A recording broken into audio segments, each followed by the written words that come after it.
সেদিন সেদিন তোর মানন্দরণী আছিল কোথায়, সেদিন তোর মানন্দরণী আছিল কোথায়।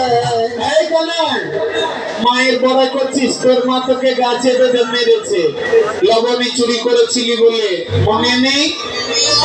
তখন কানাই বলল, শ্রীরাম, মা যতই খারাপ হোক তবু আমার জন্মদাতা। এই যে মায়েরা আমার কথা শুনতে পাচ্ছেন, শুনতে পাচ্ছেন? কথাটা শুনে নেন, ভগবান কি বলেছে। পিতা মাতা শ্বশুর শাশুড়ি এরা যদি খারাপ হয় তবুও তোমাকেই সেবা করতে হবে।